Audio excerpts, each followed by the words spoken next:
Hello, my beautiful, intelligent little kings and queens. My name is Miss Cotton, and this is Story Time with Miss Cotton. My job is to make Black history a little more fun and interesting than it usually is.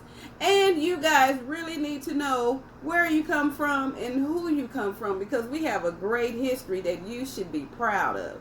Today we're going to learn about a lady named Miss Mahalia Jackson. And after my story, I will have vocabulary words because all of my stories have big new words for you to learn. So not only do you learn history, you're going to learn new words. So are you ready? Let's go.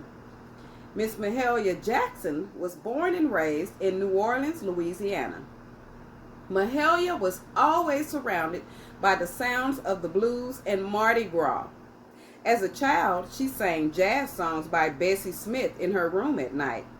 But little Haley, as she was called, came from a religious family, and the only music that was acceptable to them was gospel music.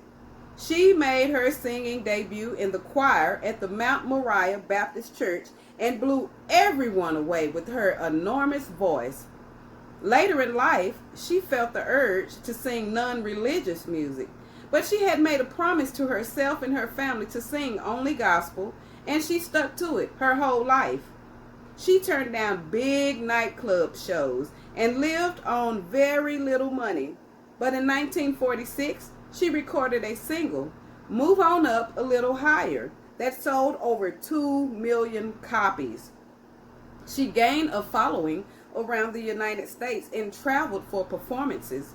Her shows drew large crowds from both the black and white communities. Segregation, however, was still the law of the land, and Mahalia struggled with it during and after her performances.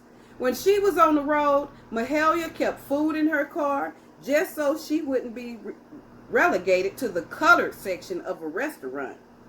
At the request of Dr. Martin Luther King Jr., Mahalia participated in the Montgomery bus boycott, and in 1963, she performed at the March on Washington for Jobs and Freedom, where Reverend King gave his famous I Have a Dream speech.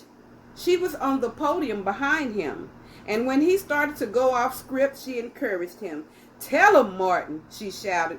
"Tell him about the dream." That most famous part of his speech wasn't planned, but Mahalia knew how powerful his words were and how important it would be to share them. And yes, they were. Because Martin Luther King Jr., he was a very important part of our history, and Mahalia Jackson was able to stand behind him and encourage him to give us those words that we have heard over and over again in the I Have a Dream speech. And that just goes to show you how she just started out as a little girl singing in the church because she loved to sing, and the whole world got to hear her voice. I've heard her sing as a little girl. And after this video is over, maybe your parents can pull up some Mahalia Jackson music and let you hear it. You probably end up going to sleep because she sound like it. Soon there be the trouble of the world. You know, old folks singing. But it's pretty interesting to know that she was important in Dr. Martin Luther King's I Have a Dream speech because she really encouraged him. Okay, guys, that's it for today. Bye.